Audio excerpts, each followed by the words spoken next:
da República do Brasil. No centro do Roda Viva, que começa agora, está o candidato Enéas Carneiro, do Partido de Reedificação da Ordem Nacional. Nascido em Rio Branco, estado do Acre, Enéas Carneiro só foi registrado 9 anos mais tarde, em Belém do Pará. Órfão de pais desde os 9 anos, sempre trabalhou para ajudar a família. Aos 19 anos, mudou-se para o Rio de Janeiro, em busca do sonho de formar-se em medicina. Ingressou então na Escola de Saúde do Exército, onde se graduou terceiro sargento auxiliar de anestesia, em 1909. Formou-se em medicina em 1965 e tem mestrado em cardiologia pela Universidade Federal do Rio de Janeiro. É formado também em física e matemática. Sua estreia na política foi em 1989, quando fundou o Partido de Reedificação da Ordem Nacional e lançou-se candidato à presidência da República. Com apenas 15 segundos no horário gratuito de televisão em 1989, tornou-se célebre com a frase "Meu nome é Enéas" e obteve mais de 360 mil votos, conquistando o 12º lugar nas eleições daquele ano. De volta à política, novamente como candidato à presidência, Enéas Carneiro disporá agora de mais de 1 minuto no horário gratuito da televisão. Para entrevistar o nosso convidado de hoje, doutor Enéas Carneiro, está aqui o jornalista Fernando Mitre, diretor executivo do Jornal da Tarde, jornalista Josemar Gimenez, chefe da redação da sucursal paulista do jornal O Globo, Clóvis Rossi, que é repórter e colunista da Folha de São Paulo, José Paulo Kupfer, do editor-chefe da sucursal paulista do jornal Zero Hora, Rui Xavier, coordenador de política do jornal Estado de São Paulo, e o jornalista Ibsen Spartacus, chefe de reportagem do Jornal do Brasil, também sucursal de São Paulo. O Roda Viva é retransmitido por 23 emissoras de televisão de todo o país. E você pode participar desse programa pelo telefone 252-6525, 252-6525. A Shizuka, a Cristina e a Ana estão anotando as suas perguntas. Se você preferir o nosso fax, é o 874-3454, 874-3454. Doutor Enéas, boa noite. Boa noite. Doutor Enéas, nossa primeira pergunta a todos os candidatos à presidência da República do Brasil. O senhor, obviamente, tem acompanhado a evolução das pesquisas eleitorais. Em alguns estados, o senhor está até empatado, tecnicamente, com outros candidatos que são políticos profissionais. Em função disso, qual é a estratégia do senhor daqui para frente em busca de uma passagem para o segundo turno e para a eleição para a presidência da República do Brasil? Muito obrigado ao senhor e a todos os senhores pela presença e aos telespectadores. A única estratégia que eu me permito usar é falar através dos meios de comunicação. Eu não creio que, para ser atingido um universo como o da população brasileira, de cerca de 150 milhões de pessoas, possa existir uma outra estratégia. Exatamente isso. Doutor Enéas, o senhor vai continuar usando o bordão "Meu nome é Enéas", que eu acabei de ler aqui no perfil do senhor? Ainda não defini isso, uma vez que isso, para dizer essa expressão, que é o meu nome mesmo, eu levo cerca de 2 segundos. Eu, quando tinha 15 segundos, gastava 2. Se usar de novo, gastarei 2 dentro de 1 minuto, o que será um tempo bem menor do que o total. Doutor Enéas, o senhor só enfatiza muito... Desculpe. Perdão, Josemar, por Lá, favor. vira assim, né? Boa noite, doutor Enéas. Boa noite, senhor. Eu gostaria de saber do senhor o seguinte, é uma preocupação, talvez, de toda a sociedade brasileira. O senhor vem dizendo insistentemente que não precisa de deputado porque todos não gostam do senhor. Eu gostaria de saber o seguinte, num regime democrático, como é que o senhor pretende governar sem o apoio de deputados, sem o apoio do Poder Legislativo? Bom, há uma distorção aí. Eu não disse que os deputados, como um conjunto, não gostam de mim. Aliás, é preciso ficar bem claro isso, eu não tenho nada contra nenhum deles em particular. Eu me refiro sempre ao modelo carcomido, putrefato que aí está. Eu falo sempre de um sistema de troca de favores que faz, inclusive, com que candidatos à presidência da República de um partido aliem-se a um outro partido que tem toda uma tintura ideológica diametralmente oposta. É disso que eu falo, é isso que eu me refiro. Agora, no que concerne a apoio. Há pouco tempo atrás tivemos um presidente da República, Sua Excelência, o senhor Fernando Collor, que foi eleito por um partido inexpressivo, que nem tinha sido fundado por ele, ao contrário de nós, fizemos o PRONA com suor desde 89, e tomou medidas extremamente deletérias para a nação, não tinha maioria e o Congresso se curvou tranquilamente. Eu não vejo nenhuma dificuldade em governar, desde que as mensagens sejam claras, desde que por favor, só terminar, desde que o Congresso saiba exatamente o que vai ser feito e haverá uma correspondência biunívoca entre o que vai ser feito e o que está sendo dito, uma vez que é um programa a ser apresentado. Não creio que haja dificuldade, uma vez que os senhores congressistas querem o bem da nação.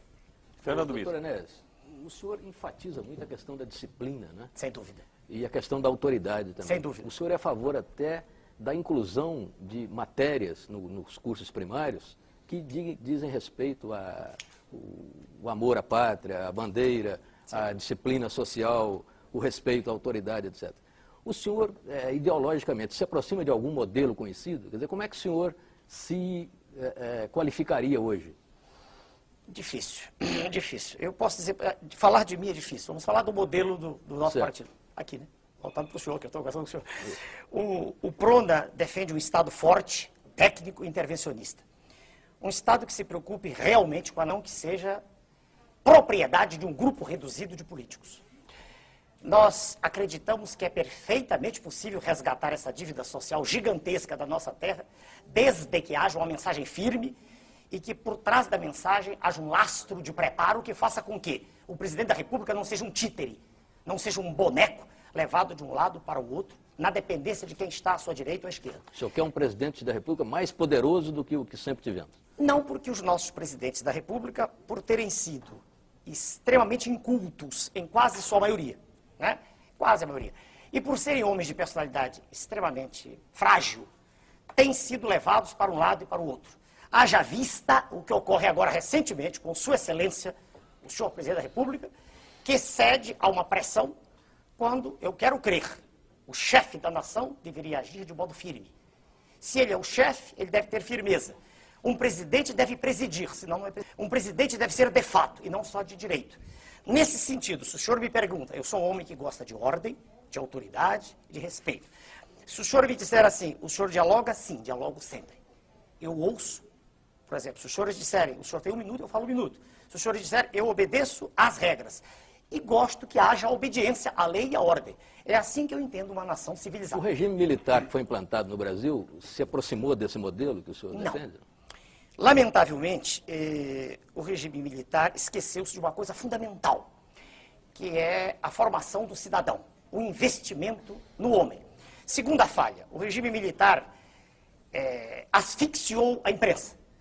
E não existe no Brasil nenhum partido político, não é só o partido que eu criei e que está hoje, graças a Deus, representado em quase todo o Brasil. Não há nenhum partido político que possa ir a todos os rincões, que possa saber exatamente o que está se passando na intimidade do poder. Não há. Então a imprensa tem que ter liberdade para isso. E ela terá essa liberdade com a nossa chegada, sem dúvida, para fiscalizar aquilo que está sendo feito. Pois se aquilo que nós queremos fazer tem que ser para o bem da nação, a imprensa tem que ter. Isto é uma coisa. Outra coisa é a absoluta falta de responsabilidade com que a imprensa se comporta atualmente. Por exemplo, cito de modo claro, na capa de uma revista aparecem as 3 figuras magnas do país. Sua Excelência o Presidente da República, Sua Excelência o Presidente do Congresso, Sua Excelência o Presidente do Supremo Tribunal Federal, vestidos como pessoas do sexo feminino, numa dança. A revista se chama Revista Veja. Eu não entendo que lucro, que vantagem a nação tem com isso. Estou sendo sincero, com a mesma clareza com que falo sempre. Então, repare, chamam-me de autoritário. Eu digo, não, eu quero ordem, quero respeito, quero liberdade de expressão, mas quero responsabilidade também. E quero crer que não há nenhum pai de família que goste de, às 7 horas da noite, ligar um instrumento, um aparelho de televisão, e ver na tela expostas cenas de lascívia, de luxúria, de lubricidade, de sexo quase explícito, que deformam a personalidade e a formação dos seus filhos. Eu não acredito que haja nenhum chefe de família lúcido que goste disso. Essas teses são claras, eu estou repetindo como sempre fiz. Tá, vamos a mais uma pergunta. Apenas quero dizer, Clóvis, o seguinte, que o senhor Guilherme Grimaldi de Ipiranga já usou essa expressão autoritária que o senhor mesmo usou agora. Normal. Clóvis Rossi. Não sei, pelas entrevistas anteriores que eu li do senhor, se houver alguma distorção, o senhor me corrija, me dá mais a sensação de que o senhor é menos candidato à presidência da República e mais candidato a Fujimori do Brasil, é isso mesmo? Não, nunca disse isso. Não tenho nenhuma admiração pelo senhor Fujimori, principalmente porque o modelo de natureza macroeconômica que foi utilizado lá repete os ecos da ventania neoliberal que assola o continente sul-americano. Não tenho nenhuma simpatia. Não vejo em que eu possa ser comparado ao senhor Fujimori. Nunca disse em nenhum programa deixar esta ou aquela instituição. Nunca disse isso. Em nenhum momento. Não vejo nenhuma razão para essa comparação. Doutor Enéas, eu queria saber, quando o senhor faz essas críticas aos meios de comunicação, por falta de responsabilidade, o senhor diz que, na eventualidade de ser presidente, usaria de mecanismos, quer dizer, eu queria entender... Mecanismos jurídicos. Que mecanismos são esses? Hoje a Constituição não prevê nenhum tipo de intervenção, a imprensa é livre no país e eu queria saber se o senhor batalharia para criar algum tipo de mecanismo de controle dos meios de comunicação. Vamos lá. Hoje mesmo eu estive na TV Bandeirantes, eu conversei com o senhor presidente da organização, disse exatamente o que estou dizendo aqui. Eu digo as mesmas coisas sempre, com clareza meridiana. Com a clareza do líquor de quem não tem meningite. A mesma coisa sempre. Veja o senhor, existe um estatuto da criança e do adolescente, ao qual não há nenhuma obediência no país. Existem tentativas as mais escabrosas de tirar vantagem do menor. É uma indústria que aí está estabelecida. Tá? Então, é perfeitamente possível, usando a lei, tendo inteligência e vontade de ação firme, conversar com diretores dos meios de comunicação e mostrar a eles que é possível, ainda mais estando na presidência da República, com o poder que a lei confere, e tendo um Congresso que naturalmente estará afinado. E eu lhe digo, por que estará afinado? Eu digo já. Imagine o senhor que, tendo 1 minuto no horário eleitoral gratuito, eu chegue a ser eleito. Imagine o senhor, apenas como exercício de raciocínio. Eu terei mostrado de forma inequívoca a toda a imprensa brasileira que tudo que é transmitido todos os dias não é o que a população quer. Em todas as páginas dos jornais, eles estão repletos de notícias dos candidatos da imprensa. Aqueles que a imprensa prestigia. E ela diz que tem experiência política. Como se experiência política fosse andar pelas ruas fazendo greves, gritando, ou fazendo comícios. Eu não vejo assim. Eu vejo, senhor, que experiência resulta de aprendizado, de conhecimento do assunto. Por isso eu estou esperando que nós comecemos a falar das questões magnas aqui já. Mas essa é uma questão que pode ser considerada um problema brasileiro. O senhor foi o primeiro a apontar. O problema da forma falta com que de os meios... respeito à criança Exatamente. que existe hoje. E esse não é um problema brasileiro? Eu já citei para o senhor o Estatuto da Criança e do Adolescente e a outra questão também, a qual não se faz referência normalmente, que é o direito de concessão. O direito de concessão previsto na Carta Magna, ele existe porque Sua Excelência, o Presidente da República, assina esse direito. Mas eu só queria, por favor, eu só queria entender qual é o... emissoras que não se enquadrarem ao modelo que o senhor... Eu queria entender se é um processo de negociação, de discussão com a sociedade, negociação, se seria intervenção... Pois não, assim como eu estive hoje com o presidente, o primeiro de uma rede de comunicação que me convidou para conversar, e só fui porque fui convidado, né? Jamais impus minha presença a lugar nenhum. Estou aqui porque os senhores mandaram um ofício, claro, calcado na lei, né? Mas eu quero crer que conversamos diretores, presidentes dos meios de comunicação, como todos são chefes de família, e apenas eles participam do processo, porque quero crer, não há outro jeito, é uma briga por ibope, quando se ficar claro, quando não houver dúvida, quando for irrefragável a tese, que existe comando na nação, e nessa história de faz de conta que aí está, sabe? Perdoe-me, essa bagunça generalizada que hoje é o Estado brasileiro, fraco, incapaz de tomar decisões, mal informado, mal organizado, com uma desordem em todos os níveis. Quando ficar claro que não é mais assim, eu quero crer que não será difícil. Pois não. Nós temos mais uma pergunta do jornalista, antes eu queria que o senhor respondesse ao nosso telespectador, José Carlos Plácido da Vila Olímpia. Ele quer rapidamente saber do senhor o seguinte: se o senhor não passar para o segundo turno, o senhor aceitaria ser ministro de algum outro governo?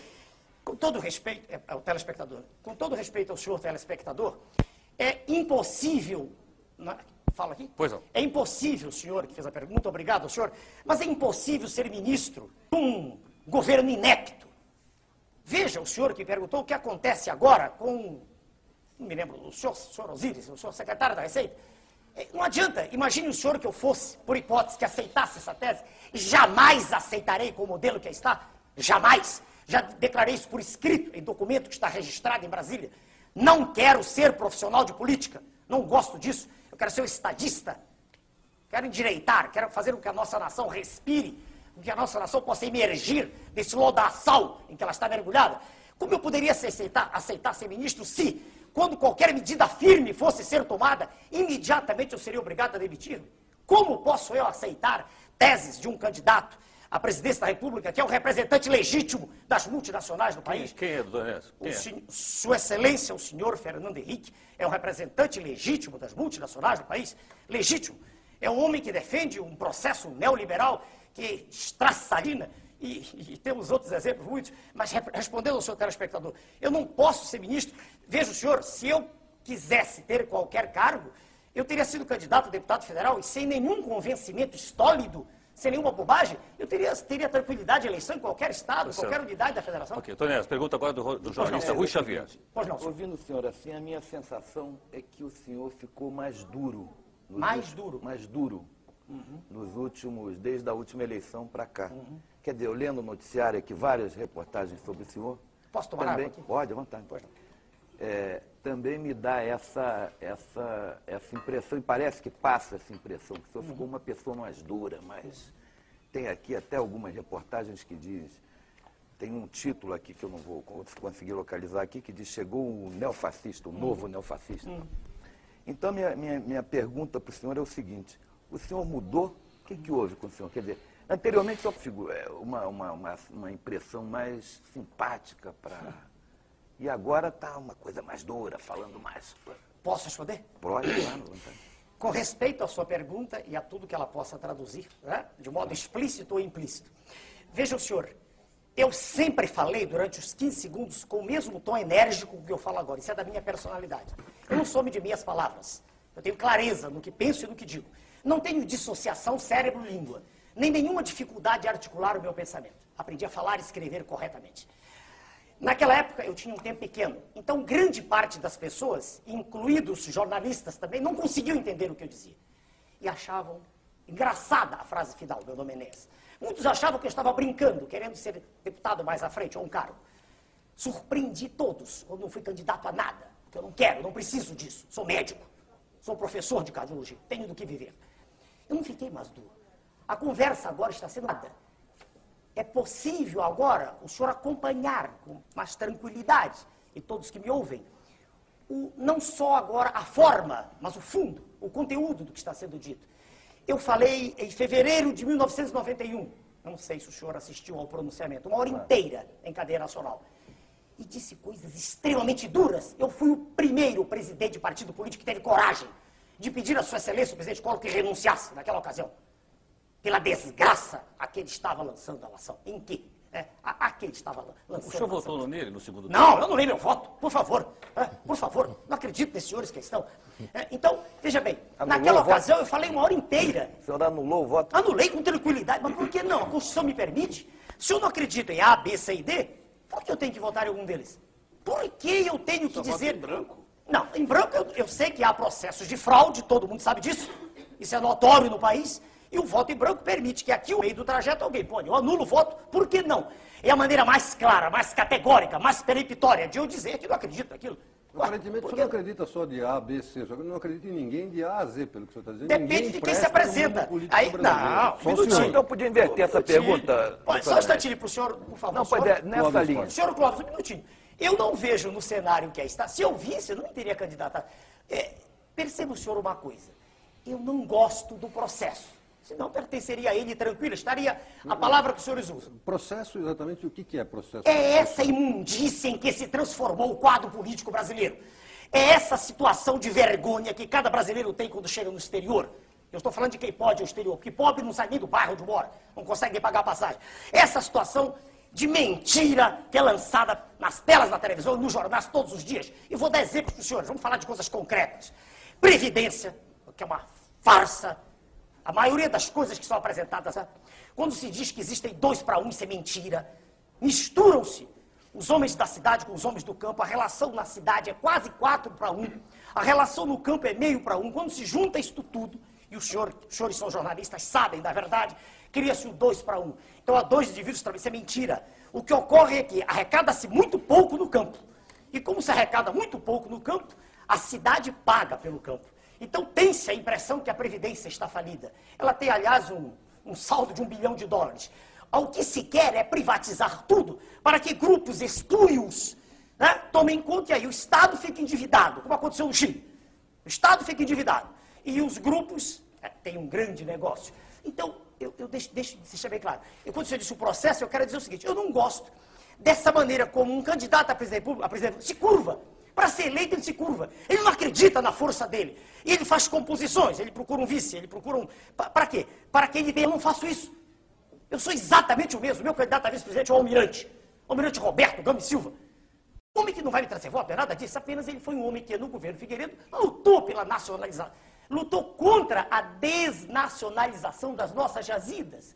Ele lutou contra esse processo de sangria, né, do qual nós somos vítimas, exportando minério in natura. Ele lutou contra isso. Deixa eu lhe fazer uma pergunta. Pois não. Do que o senhor gosta nesse processo todo? O senhor já falou de muita coisa que o senhor não gosta. Por isso eu entrei. Tudo bem, mas deve ter alguma coisinha que o senhor não vai destruir tudo para montar tudo Não, sozinho. não, mas eu acabei de falar para o senhor, me perguntou, não sei o nome dos senhores, sobre o Congresso, e eu disse que eu não acredito. Deixa eu me definir bem.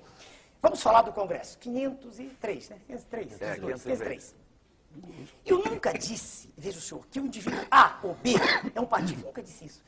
O que eu vejo é o seguinte, existe um modo de comportamento que se tornou a regra do processo. Esse modo de hipocrisia. O cidadão não tem coragem de dizer a verdade. Ele tem medo de perder voto aqui, perder voto acolá, ele faz aliança. O senhor inclui os deputados do PRONA também, doutor Enéas? Se acontece com eles? Olha, eu não sei lhe responder. Eu tenho um deputado no PRONA federal, dona Regina Gordini. E foi o único deputado que veio para o PRONA. E se o senhor disser que ela fez aliança, eu quero crer que não.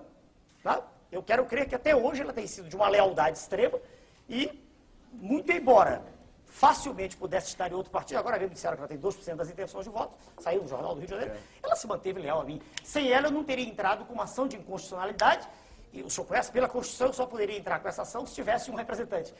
Então, quando o senhor falou agora em aliança, eu quero crer que ela não fez nenhuma aliança. Não vi, não tem nenhuma informação. Nessa linha de raciocínio, eu queria que o senhor me explicasse a pergunta do jornalista José Paulo Cuco, por favor. O senhor ou o senhor? Eu. O senhor? Esse meu nome é Zé Paulo. Sim, senhor, Zé. O senhor disse que quer um Estado intervencionista. Forte, deixa eu amarrar bem. Forte, técnico intervencionista. A frase não é minha, é do professor Alain Touraine, professor de Sociologia da França. Autoritário também, professor? Peraí. Continua com o senhor, eu respondo para ele. Como quiserem. Aí ele- Se a palavra autoritário quer dizer que exista autoridade, que ela se faça respeitada, se é este o sinônimo dentro do universo semântico seu. Se é isso que o senhor quer dizer, é. Bom, então vamos lá. O senhor quer um Estado desse jeito. Isso. O senhor já meteu aí a leia no neoliberalismo. Sem dúvida. Aqui no seu material a gente lê que o seu modelo de político é o Fidel Castro. Não disse isso. Não disse isso. Um minutinho só. Perguntaram-me quem eu admirava no exterior. Eu disse pela personalidade forte, pela coragem de enfrentar o monstro. Peraí, mas eu não disse, eu não sou socialista, deixo bem claro, eu defendo a livre iniciativa, eu defendo a economia de mercado, então eu não tenho como modelo o senhor Fidel Castro. Eu não disse isso nunca. Um defensor de uma economia de mercado não liberal, o que é? Ele me perguntou... Posso complementar? Como é que pode combinar a defesa da economia de mercado com o Estado intervencionista? Perfeito, eu digo agora. Perfeito, tudo bem. Com clareza, para o senhor, para todos. Veja bem, primeiro que o que está diante de nós é toda uma encenação, é toda uma farsa. Vamos devagar. Primeiro que o Estado intervém sempre. Vamos ver, agora mesmo, quando foi decretado o Plano Real, esse plano, o último plano, miraculoso, que se estenderá quase certamente até as vésperas, né? Quase, né? Ninguém pode afirmar, o processo é muito mutável. Mas quando ele foi decretado, Sua Excelência o Presidente da República recebeu a sua assessoria econômica e lhe apresentaram a taxa de juros com a qual o mercado iria se comportar, ditada pelo governo. O senhor acompanhou. 8,13 ou 31, foi arredondado para 8,13. Agora, hoje ou ontem, um senhor saiu no Globo ontem, 21. Por esses dias agora, saiu no Globo. Que é impossível continuar com isso. O serviço da dívida pública, o serviço dela, está em torno de 4 bilhões de dólares mensais. Diz o professor Dércio Garcia Munhoz, que não é do PRONA, não é do nosso partido, que não quer dizer nada. Não quer dizer nada. É uma pessoa porque eu tenho profundo respeito. É professor titular de Política Econômica e Economia Internacional em Brasília. Diz ele, não são 4, não. Estou contando só com os títulos em poder do público.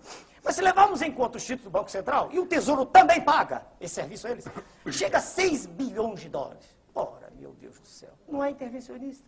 Só que é intervencionista a favor dos grandes grupos. Eu estou falando de grupos financeiros, não estou nem falando mais em empresa. A empresa, todas estão perdendo. Só as muito grandes que não perdem.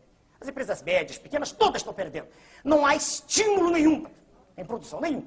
Então, quando eu digo intervencionista, eu digo isso com firmeza, querendo dizer o seguinte, vai intervir mesmo contra esse monstro cuja cabeça está lá fora, no G7, não sei qual deles, É um conjunto, o senhor sabe, harmônico que funciona ali no norte, né? Da Pax Borealis.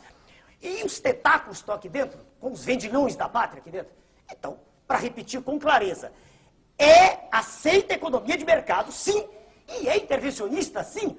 Não naquilo que a empresa está fazendo, é intervencionista naquilo onde pode ser, eu termino já, na taxa de juros, que será conosco, no mínimo no nível internacional, deixaremos de ser o campeão da usura mundial, com taxa de juros que ultrapassa 28, 30, vou embora as nossas agora. Segundo, da tributação. Por que não? Se ao Estado cabem esses direitos de intervir, e é conversa fiada que é o mercado que faz. Acabei de mostrar agora que a equipe econômica chegou ao presidente e disse vai ser tanto. Né? Perguntou e confirmou que ia ser tanto. Ora, se o Estado pode intervir, por que não o fazer? Uma vez que taxas de juros são embutidas obrigatoriamente nos custos. Pois não. Os telespectadores estão insistindo em Claro, falar do senhor e eu estou aqui... Me desenvolveu. Pois é, nessa linha de raciocínio, o senhor Ernesto Liviano, de São Paulo, o senhor Marcos Vinhati, querem saber em resumo o seguinte, afinal, o senhor mantém ou o senhor muda o plano real se for eleito presidente da República do Brasil? Pelo amor de Deus. Para onde eu viro? Telespectador? Com todo respeito ao senhor e à sua pergunta, como brasileiro, seria o ideal, né? Eu estou falando aqui no nome de todas as pessoas que nasceram nessa terra, como eu. Seria o ideal para nós que desse certo. A situação do nosso país é de trazer lágrimas aos olhos. Qualquer brasileiro sente tristeza de ver o que está acontecendo. O poder aquisitivo foi levado lá embaixo. Qualquer pessoa com o mínimo de lucidez intelectual percebe que o poder aquisitivo caiu fragorosamente desde a primeira etapa do RV, até a última etapa. Quer dizer, claro que como brasileiro eu gostaria que isso desse certo, mas é impossível dar certo. Primeiro que é impossível dar certo... Doutor Ernesto, desculpe, mas que evidência o senhor tem que o poder aquisitivo caiu da URV as para cá? notas, o desafio é feito assim como eu fiz o desafio sobre voto. Quando perguntaram sobre quanto eu tenho de voto, eu convidei um senhor jornalista, o senhor Marcel, do Jornal do Brasil, e disse, o senhor quer ir à rua comigo? O senhor quer escolher a esquina? Como é que o senhor explica, então, que nas pesquisas mais de 70% dos entrevistados apoiam o plano? E até entre os eleitores dos maiores adversários do Fernando Henrique? Fui eu quem mudou o fio. Eu estava falando de mim. Assim como eu tenho a prova hoje de que não é exatamente a realidade, os dois, três não são exatamente a realidade, há um pouco mais, né, isso que apresentam. Assim também eu tenho certeza, o indivíduo apoia porque ele está iludido. Ele olha para a moeda, ele vê uma moeda pequenininha, que não valia nada a pouco, e ele sente, puxa, meu dinheiro está valendo. O senhor mesmo disse, não valia nada a pouco, agora vale. Exato, mas é verdade. Então isso é positivo em si? Sem dúvida, do ponto de vista de Então máscara... o senhor já alguma coisa de positivo Mas no plano? espera aí, se é positivo enganar o público... Mas isso é enganação? É. O senhor acabou de descrever que o povo agora tem uma moeda Não, a que vale. moedinha na mão, escute, eu não vale, disse a que antes moeda não no valia. sentido do termo macroeconômico, por certo, favor. eu sei. A moedinha vale. Peraí. Antes não valia. Não valia nada. Porque Então melhorou. Espere. Mas é falso porque o que é mais importante não é aquele valor dela, nela, íncito a ela, próprio dela. É o poder de troca, é o poder aquisitivo. E ele não existe. Mas isso se mantém. Não diga isso, por favor. Doutor Enéas. Por favor, o poder aquisitivo caiu. Doutor Enéas. Eu não trouxe aqui, mas é possível provar isso. Qualquer pessoa que saia com dinheiro na mão para comprar agora e o faça... Mas há uma contradição em termos do que você está dizendo. Quer dizer, antes havia um dinheiro que não valia, agora há um dinheiro que vale. O dinheiro que vale é aquele que compra. Devagar. O que não vale é o que não compra. Por favor, eu preciso responder para haver clareza. Uma moeda, aquela moeda de metal, aquilo que é simbólico, antigamente, ela não existia porque estava tudo fragmentado. Hoje, esse centavo, ele vale... se o real é 2 Vale mais de meio dólar. Exato. Mas o que essa moeda pode comprar é menos do que os 2,750 podiam. Isso é que eu quero dizer. Entenda-me. A moeda em si, ela vale 2.750, digamos R$1, 2.750. Só que ela compra muito menos do que os 2.750 compravam. Mas, doutor Enéas, o senhor acha então que a população é tola o suficiente para... A população como é natural em todo e qualquer grupamento humano, ela se deixa levar por um processo colossal de anestesia. É natural isso. Só que isso passa. Essa anestesia, um minutinho. Essa anestesia ocorre em todos esses movimentos. É natural isso. Essa anestesia ocorre todas as vezes que os meios de comunicação, de modo maciço, apresentam uma ideia. Isso é natural. A dona Maria Helena Prenhorato, nossa telespectadora, quer saber quem é o ministro da Economia do senhor. Quem é que o senhor vai nomear para o Ministério da Economia? Ora, isso... Respeita a senhora. Na área econômica, hoje, eu tenho duas pessoas que me ajudam muito. Um é um membro do partido, do PRONA. É um professor da Escola de Guerra, Dr. Marcos Coimbra, titular de análise quantitativa da Universidade Estadual do Rio de Janeiro. Estou me dirigindo para a tela, né? E a outra pessoa não é do PRONA. Eu citei, é o professor Dércio Garcia Munhoz, por que eu também tenho muito respeito. Mas eu não tenho compromisso por nenhum dos dois, de dizer que um deles é o ministro. Em nenhum momento, não há esse compromisso estabelecido. No decorrer do processo, pode ocorrer de um deles dizer, não, doutor Enéas, é melhor escolhermos uma outra pessoa, eles mesmos. Isso para nós, no PRONA, não é fundamental, nós não estamos trocando cargos. Eu, por exemplo, se o senhor perguntar sobre o ministro da Saúde, tem um número enorme de médicos. Eu dei aula para mais de 20 mil médicos. É facílimo escolher alguém. Não é isso não é preocupação nossa. Né? Não é. Doutor Enéas, nós vamos fazer um pequeno intervalo e nós voltamos daqui a pouco com nossa sequência do Roda Viva Especial, entrevistando o doutor Enéas Carneiro, que é o candidato PRONA à presidência da República. Nós voltamos já já. Com o programa Roda Viva Especial, nós estamos entrevistando hoje mais um candidato à presidência da República, doutor Enéas Carneiro, o candidato do PRONA. Você pode participar pelo telefone 252-6525. Se você preferir, o fax é o 874-3454. Doutor Enéas, eu gostaria que o senhor me confirmasse o seguinte: o jornal o Globo, no dia 12 de maio, publicou uma expressão atribuída ao senhor. Eu gostaria de perguntar ao senhor se ela procede ou não. Ele diz o seguinte: o senhor teria dito que a classe política brasileira é representada pela escória da sociedade. O senhor disse isso? Disse com os mesmos termos. Então, eu quero respeitosamente perguntar ao senhor o seguinte: isso? Não, por isso não quis ser candidato a nada. Quando eu disse escória, eu quero dizer o seguinte: é difícil, claro que há exceções em todos os níveis, em todos os meios. Mas é difícil o senhor encontrar no cenário político um cientista. Um homem que tenha dedicado sua vida à ciência. Geralmente ele sente repugnância pelo processo. E por que ele sente esse sentimento específico? Porque se criou toda uma imagem, que é a imagem das ruas, não é a imagem da imprensa, é a imagem nas ruas, de uma aversão pelo político. O político geralmente é vaiado. O político geralmente é alguém para quem se olha assim, cheio de vida fácil. E quando a gente acompanha todo o processo, a gente vê que, na maioria das vezes, na esmagadora maioria das vezes, o sujeito se aproximou para tirar vantagem. Ele se aproximou porque ele fracassou na vida profissional. Ele não é um indivíduo que tenha tido uma carreira com brilho naquilo que faz. Doutor Enéas, desculpe, nós temos aí concorrendo o maior líder da história do Brasil, que é o Lula, e um brilhante atual de nível internacional, que é o Fernando Henrique. Muito bem. O senhor me obriga a caracterizar de modo pessoal, que eu não gosto de fazer, mas quando o senhor diz líder, perdoe-me, se o Partido dos Trabalhadores tem uma estrutura de pensamento tão forte, por que na sua linha de frente, para o cargo máximo da nação, ele apresenta uma pessoa, não tem nada em particular contra esse senhor, mas que é uma pessoa sem preparo? Como sem preparo? O por preparo favor. Só se adquire na academia? Exatamente. Chegaremos lá. De preparo isso não faz limita sentido. ao sábio. Não, preparo. Eu nunca disse que era sábio, senhor. Não digo isso. Eu sou um estudioso de ciência. Veja bem, quando eu digo sem preparo, vamos ser claros, todos nós. Existe uma mística que é criada no sentido de proteger o cidadão A, cidadão B. Por favor, o que é preparo? Preparo adquire-se de modo formal nas escolas. Eu não consigo aceitar, eu me sinto muito, um minutinho, hein? Senão, deixa eu terminar a expressão, o senhor tem todo o direito de redarguir. Se as escolas não servem para nada, para que elas foram criadas? Não, quem disse que não serve? Isso é um minutinho. Então, se o curso primário, o antigo... As escolas brasileiras hoje servem muito pouco. Bem, eu não fiz a escola atual, senhor.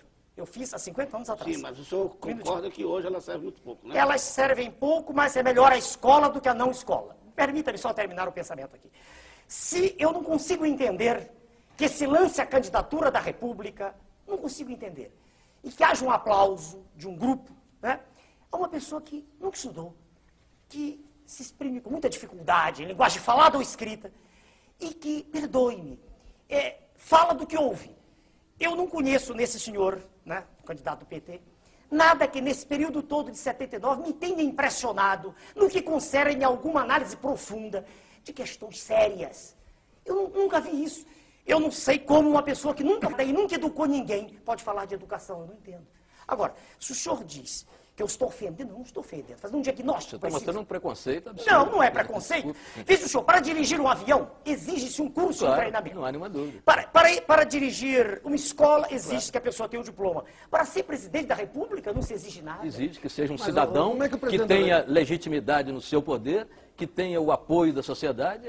Desde que esse apoio seja manifesto, não dessa forma que é. Como dessa forma? Metade da população se diz insatisfeita, 56% são as estatísticas. Agora, o senhor expõe em todos os programas, nas primeiras páginas de jornais, todos os dias, desde 1979, as mesmas pessoas, os senhores, e tem as suas razões para isso, os senhores têm todo o direito de ter seus candidatos. Não, é natural. Não, é natural. Por favor. É natural. Em Por favor, 89, não é essa a questão. É, sim, senhor. Não Porque sou como minutinho. meus candidatos, nossos candidatos. Em não é 19... isso. Não, os senhores me chamaram porque a lei assim o exige hoje. Em 1989, eu era a mesma pessoa. Tão preso hoje. Os mesmos diplomas que tem hoje. Nunca houve um órgão de comunicação, nunca não. O senhor Jô Soares me chamou, me deu essa oportunidade. Mas ninguém se interessava, era uma pilhéria. Eu era um motivo de jocosidade, era uma figura para os senhores histriônica. Estou falando em geral. Pode até haver no conjunto dos senhores alguém que admita, que aprecia o que eu digo. Agora, então, se há o preconceito não é meu. O que é que deveria fazer a imprensa quando vê um médico que trabalhou a vida inteira, que ensinou a vida inteira, que formou jovens, que nunca chegou atrasado ao seu curso, que deu exemplo de cidadania formando pessoas, que se dedicou sempre ao trabalho e não fazendo greves, estudando e trabalhando? Por que a imprensa não foi perguntar para mim o que eu pensava em 89? Por que, um minutinho, porque só 5 anos depois, quando eu provei de modo categórico que não queria pertencer ao sistema, por que só 5 anos depois a imprensa se interessou? Dê-me uma razão. Eu dizia as mesmas coisas. Qual é a vantagem que tem o cidadão que educou, formou, etc. Então, um operário comum, não estou me referindo ao aluno, um operário que educou os seus filhos, que ensinou os seus filhos, que trabalhou a vida inteira e que fez greve também, que é constitucional, perfeitamente constitucional. O seu viés autoritário transforma a greve num pecado mortal. Está na Constituição. A greve é um direito inalienável do trabalhador. Eu nunca disse o contrário, está no manifesto do meu partido. Isto é uma coisa. Outra coisa é viver disso. É fazer disso profissão de fé. Outra coisa é não ter feito nada além disso na vida, como, aliás, o jornal do senhor escreve sobre mim, não sei quem, não me lembro, que eu não gravo o nome dos senhores, que diz que a biografia do senhor candidato PT é melhor que a minha. Mostre-me o currículo do candidato PT. Mostre-me o que ele fez ao longo da vida. Por favor, o senhor está obrigado a dizer. Pois não. O senhor está sugerindo que, para a presidência da República, da República, façamos como se fazia até, de certo modo, na Grécia, um concurso de livre docentes? Olha, um concurso seria algo extremamente mais legítimo do que isso que aí está. A lei eleitoral foi feita assim agora, dizem que é muito boa. Ela que é anterior, mas ela foi feita assim, veja o senhor. Ela dá a um candidato 7 minutos de exposição, apesar de estar todos os dias nos jornais. Dá outros 5, 6. Eu terei 1 minuto para expor. Eu lhe garanto uma coisa, e digo para o senhor e para todos que ouvem. Exprimindo-me durante 13 minutos, não haveria segundo turno. Eu vou dizer por quê. Porque, espera aí, se o senhor conversar com o homem da rua, o que ele quer ouvir é exatamente o que eu estou dizendo. Não tenha dúvida. Eu queria que o senhor me desse uma resposta. Seria melhor que fosse um concurso de livre docência, de títulos e... Olha, veja bem, devagar. Eu quero dizer o seguinte... E currículos? Para responder, por favor. Dever-se-ia exigir um mínimo. Não é um concurso para docência, que isso pressupõe uma especialização. Né? Isso pressupõe a entrada numa seara específica de atividade cognitiva. Não estou dizendo isso. Não, o mais diplomado, o mais não necessariamente. Graduado... Exige-se um mínimo de preparo. Mínimo. Segundo, preparo formal de... Eu não conheço preparo, veja o senhor, a não ser, é claro, isso é raro, a gente encontra o autodidatismo, que eu fiz em algumas disciplinas. Mas a formação curricular é fundamental para que uma pessoa possa manifestar-se acerca de um tema. Estamos todos aqui. Se alguém fizer a pergunta do auditório, aqui não há um auditório, se fizer a pergunta da rua, qual é a natureza da luz, se não houver ninguém aqui que tenha estudado ciência... Perdão, só um segundo. O senhor está desse jeito, e se vamos pensar, só para pensar, ir para um certo extremo, impedindo que o povo vote. Ele não tem preparo para opinar sobre assuntos dessa natureza. Eu não disse isso, eu não disse que... Veja, senhor, se eu não Sim, mas o senhor disse exatamente isso. Não, eu falei de quem vai dirigir. Veja, senhor. Mas quem vai escolher também tem que estar preparado para uma missão O raciocínio leva isso. O raciocínio leva isso. Não disse isso. Veja o senhor. Só votariam os homens bons, com um certo nível de preparo. A República sem citar. É natural que os senhores pensem assim, e é natural que os pontos de vista sejam diametralmente opostos. Claro, eu respeito. Mas eu não disse isso. Eu disse o seguinte, primeiro que a discussão não leva a nada, porque a Constituição aí está e vai ser como ela determina. É eleição. E qualquer pessoa, mesmo semi-analfabeta, como é o candidato do PT, é candidato a presidente, está tudo bem. Isso não tem dúvida nenhuma. Agora, representa um protesto da classe média contra o que aí está, o que sempre esteve, quer dizer, há muito tempo está, há muito tempo. Porque o senhor Getúlio Vargas era um homem preocupado com a nação, sem dúvida. Estou elogiando um aqui. Getúlio Vargas e Fidel Castro já são 2 ditadores. Se o senhor quer olhar sob esse prisma, se para o senhor é extremamente elogiável um presidente que é um boneco, se o senhor gosta disso, eu respeito sua tese. O que está nos seus esquemas, eu não penso assim. Dê-me o direito de pensar diferente. Não, lhe dou o direito. Exato. Eu só quero que o senhor diga... Não, mas... Então, vamos voltar à pergunta do Fidel Castro. O senhor disse que não era bem assim. Mas não é assim, qual é o seu modelo de estadista, vai? Estadista, vamos do devagar. presente ou do passado? Do passado. Vamos para homens de personalidade forte que me impressionaram.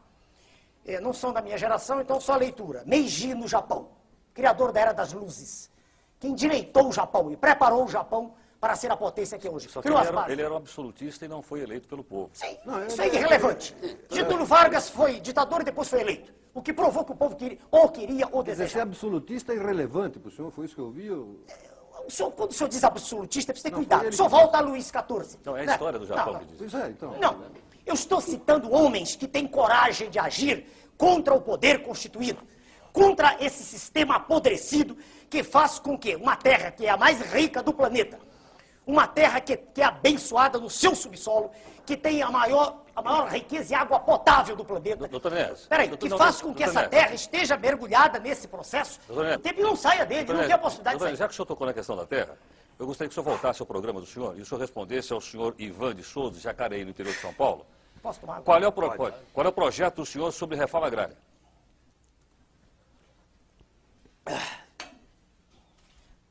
Desculpe, tomando água. É que um calor aqui, os telespectadores não sabem, é terrível. Veja bem, vamos primeiro mudar de novo a expressão. A expressão reforma agrária, ela já tem um contexto hoje, dentro do universo semântico de toda a população, que me cria um mal-estar até em examiná-la. Eu prefiro responder ao senhor assim, de modo também sintético. É fundamental que seja feita uma reordenação do processo agrícola.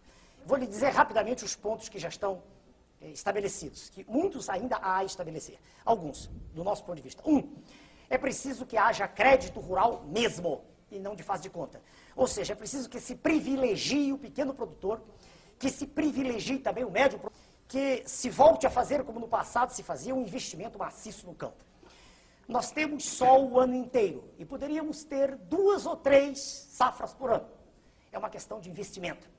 É preciso que exista todo um sistema de apoio ao homem do campo, que hoje é alijado praticamente de todas as vantagens que tem o homem da cidade.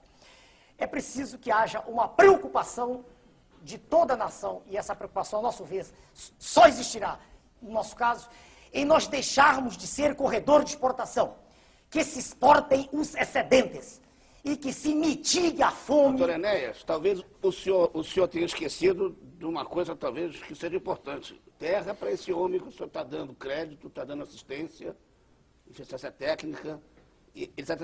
O senhor daria terra para o homem sem terra? Existe toda uma faixa de terras que pode ser ocupada, no momento, sem nenhuma desapropriação. Essa questão é extremamente séria e eu não me permito, sem ter o acesso à informação precisa, fazer uma afirmativa que seja uma aleivosia. Os senhores, como jornalistas, sabem que as informações que nos chegam são distorcidas. Quando eu falei ainda agora para os senhores de Banco Central, eu sei o que estou dizendo. Quando eu falei de PMF, não cheguei a falar, porque eu cortei no momento. Quando se procura ler nos jornais, a gente não encontra a informação. Qual foi a receita do IPMF? Que foi apresentado como sendo solução há pouco tempo. Ele era 0,25%, né? 0,025. Não, 0,25. É um quarto de um. Não é 0,25. Se o senhor multiplicar 0,25 por 16, 16, 80, o senhor vai ter 4, que é a ideia do professor Marco Sintra, criador do Imposto Único. Se o senhor multiplicar isso por 12, o senhor vai ter a receita do ano, uma projeção. Foi em abril, a receita foi de, você dá uma fração de que eu não me recordo, 150 bilhões de dólares. No total vai dar 64 bilhões de dólares. Veja como recursos aparecem rapidamente, um minutinho. Mas ninguém sabia, isso foi feito assim rápido. 150 milhões de dólares, com certeza. Sim, doutor Enéas. Retirados da população? Sim, tudo bem. Não, eu estou dando um exemplo. Não estou entendendo a conta. Não, eu estou... Onde é que o senhor chegou a 156 bilhões de dólares? Não, 150 milhões. 0,25% de tá certo. Milhões. Neste ano dá 7 milhões. Não, eu tenho dados oficiais. 150 milhões, se o senhor multiplicar isso por 16, o senhor tem os 4% previstos pelo professor Marco Sintra. 2 para quem emite, 2 para quem recebe. Para terminar a análise. Isso vai dar, no ano, pode fazer as contas, vai dar 64 bilhões de dólares. Certo? 64, com certeza, por favor. Pois não, Ibsen. Doutor Enéas, por favor. Eu quero chegar ao seguinte, essa informação não chega à população. Assim também, veja bem, eu não tive... Doutor Enéas, o número é sério, 64 bilhões de dólares, é 3 vezes a arrecadação da União no ano, doutor Enéas. Se o senhor me permitir, se nós fizermos um intervalo, eu faço as contas e lhe mostro. Eu vou repetir. 150 milhões vezes 16 Por que vezes 16, 12... doutor Enéas? Porque a alíquota é 0,25 e a proposta do professor Marcos Sintra é 4%, meu Deus. É 2% para quem emite, 2%. Tem o Marcos Sintra com isso? Porque ele é o criador da ideia do imposto único. Mas não foi o imposto dele que foi... Ah, mas foi uma distorção. Esse IPMF é um faz de conta do imposto único. Que é isso? Como não foi? O IPMF foi uma percepção primeira da realidade para que depois se aplicasse o imposto único. Doutor Enéas, eu só terminando agora a tese. Eu não tenho, e meu grupo ainda não teve acesso às informações reais. A gente pede uma informação, ela é distorcida, ela é guardada, ela é escamoteada. O orçamento, qual é o orçamento da União? Não foi votado até hoje. Estamos na metade do ano. As excelências, os senhores congressistas. Então eu não tenho ainda para lhe dizer a informação precisa da questão da terra. Essa é a resposta minha. Pode dizer. Bom, só para dizer, por favor, que o senhor acabou de responder, doutor Enéas, a pergunta do nosso telespectador, o senhor Agostinho Ferreira Filho de Moema. Pois não, Ibsen. Doutor Enéas, pois não. eu gostaria de saber se o senhor acha necessária uma reforma na Constituição e se o senhor a faria dentro do Palácio do Planalto ou a negociaria com o Congresso. Olha, a Constituição tem muitas coisas. Tudo que se apregou aí para mudar da Constituição, para mim não faz o menor sentido. A maioria das coisas. Por exemplo, minério, subsolo. Não vejo razão nenhuma para isso. Pelo contrário, as empresas ditas nacionais são apenas a vidraça de grupos poderosos multinacionais que estão por trás. Então, não vejo. Para mim, são lobbies gigantescos para desnacionalizar cada vez mais o Brasil. Não é? Bom, segundo, monopólio. O nosso partido é totalmente favorável ao monopólio do petróleo, das telecomunicações e seria também do aço. Só que o aço não adianta mais, já venderam. Agora, se o senhor perguntar por que, eu também respondo. Quem detém petróleo, detém energia. Quem tem energia tem progresso. Tem progresso, tem desenvolvimento, tem investimento, tem produção, tem emprego. Ora, abrir o monopólio, quer dizer, desfazê-lo, o senhor dirá, não, mas são empresas nacionais. Não necessariamente. Pode ocorrer o mesmo que ocorreu com mineradoras. Grupos poderosos alienígenas estarão aqui daqui a pouco. Doutor Enéas, estou recebendo uma informação aqui. Apenas o senhor levantou uma questão, essa questão da pessoa ser culta ou não. Eu sou Francisco Magalhães, de Goiânia. Em Goiás, pergunto ao senhor o seguinte. O que é que o senhor faria com o atual primeiro-ministro da Inglaterra, o senhor John Major, que só tem o 2º grau? Mas o 2º grau pressupõe um nível médio de escolaridade. O que eu faria com ele? Veja bem, todas as vezes em que eu ouvi o senhor John Major Marx, eu não vi em cultura. Eu não vi nele um nível de instrução tão abaixo da média, como quer o senhor telespectador dizer. Perdoe-me, o senhor não faria nada. É um homem que, quando se... Doutor Enéas, agora só um instantinho, para barrar. Que deveria ser exigido, quer dizer, o mínimo, só isso. Tá, o senhor disse o que o senhor não adotaria numa revisão constitucional. Ah, não, sim. Mas o que o senhor faria e se o senhor negociaria isso com o Congresso? Veja bem. O presidente eleito, ele dispõe hoje de um instrumento jurídico que é válido, é legítimo, né? Que é a medida provisória. Que é usada, há poucos dias perguntaram no Jornal do Brasil, o senhor usaria? Claro. A medida provisória permite ao presidente da República uma ação rápida. Então, a medida provisória ela é usada no sentido de vencer uma questão emergencial. Aliás, no Brasil, nós vivemos em permanentes questões emergenciais. Tudo é uma... O Brasil não vive em regime de urgência, vive em emergência. Né? A gente poderia falar 2 campeonatos mundiais. O Brasil é campeão do mundo em doença de Chagas, tripanossomose americana, é campeão do mundo em esquistossomose mansônica, campeão em doença de Chagas. O senhor Carlos Chagas falava isso no início do século. Bastaria acabar as casas de pau a pique e nada se fez durante 60 anos. Quer dizer, então, eu tenho a impressão, de novo, que os senhores congressistas serão, já disse e repito, extremamente simpáticos à tese de reedificar a ordem nacional, uma vez que eles são legítimos representantes do povo. Parece que a maior parte dos congressistas tem curso superior, não tem? Não sei lhe responder. Doutor Enéas, o que você acha que precisa para o Congresso? Uma vontade. Preciso a deflagração. Para entrar, para ser deputado, o que precisaria? senador, Qual é o requisito? Não sei lhe responder. A formação mínima. A formação mínima. Olha, peraí, no exterior, em alguns países, existem escolas de formação política. Aqui também tem. Peraí, por favor, vamos devagar. O senhor vai me dizer que os congressistas que aí estão fizeram escola de política? Não disse isso. Ah, perdão. Eu disse que tem escola de formação política. Se os congressistas fizeram... Sei, tudo bem. Não, então é porque... Eu só queria entender o seguinte, ao longo do programa o senhor chamou os políticos de escória... Não, eles pertencem à escória. Pertence, tá bom. Pelas atitudes que vêm a público. Tá bom. Eu não os conheço pessoalmente. Eu só queria terminar a pergunta. Pois não. Desculpe, Bom, aliás. políticos, o senhor já esculhambou à vontade. A imprensa dedica-se à luxúria e a fazer a pregação do que o senhor acha que são os candidatos dela à imprensa. Mas os eu técnicos acho... do governo... Espera um pouquinho, só terminar a pergunta. Os técnicos do governo só negam informações, o senhor não consegue... esconde, mistifica, etc. Tal. As pessoas sem o mínimo de educação formal, que no Brasil são a maioria, não deveriam, enfim, ter acesso a qualquer cargo político, público. Além do senhor, quem mais presta no país, doutor Enéas? Mas que maneira inteligente do senhor me lançar contra a população. Veja bem, uma maneira extremamente inteligente, que um caracteriza o que eu vejo nos seus escritos, quando vez por outra leio, aliás, escritos interessantes no seu jornal. Veja o senhor, eu não fiz nenhuma apologia aqui, veja, terei uma única exceção. Eu disse no quadro de candidatos à presidência da República. Vamos botar um ponto exatamente em cima do i. No que está, no que chegou como candidaturas à presidência da República, eu não vejo nada que me impressione, por favor, para ser claro. Eu não disse que não há indivíduos. O senhor quer saber onde há um número enorme de indivíduos de valor gigantesco, fora da política? Nas Forças Armadas. Fora da política, não necessariamente. As Forças Armadas têm indivíduos de valor, o senhor não gosta delas, é um direito que o senhor tem. Mas há indivíduos de valor... Não, é evidente, eu leio alguns dos seus escritos, não leio todos que não tenho tempo. Mas veja bem, há uma reação natural dos senhores, porque os militares se caracterizam por uma coisa chamada ordem, disciplina, respeito, coisas de que eu gosto também. Agora, mas nós não, nós queremos dar desordem. Olha, os senhores, perdão, de novo, os senhores, a imprensa, ela se caracteriza e ela vive, digamos, ela se nutre do escândalo, perdoe. Médicos, colegas meus, em trabalhos extraordinários no Brasil. Isso não é notícia. Notícia é o estuprador de menores. Ele vai para a página da revista Veja, vai para a capa da revista Veja. Por que você está falando tanto da revista Veja? Eu citei 2 vezes, o órgão de maior poder de penetração, né? Ué, não é o órgão.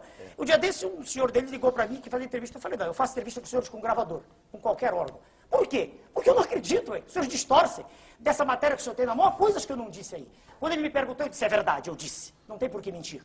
Mas há coisas, e o senhor vai dizer assim, reaja, para daqui a 6 meses vira retratação, quando tudo já acabou, que Doutor Enéas, só mudando um pouquinho de assunto um pouco, aí o senhor tem dito sobre o homossexualismo, coisas bem incisivas. Eu gostaria, o senhor disse que é um vício, uma perversão. O senhor, como médico, sabe muito bem o tratamento que a Organização Mundial de Saúde dá ao tema. Agora, a pergunta é o seguinte, o homossexual vai ser discriminado no seu governo? E o que o senhor pensa do tema?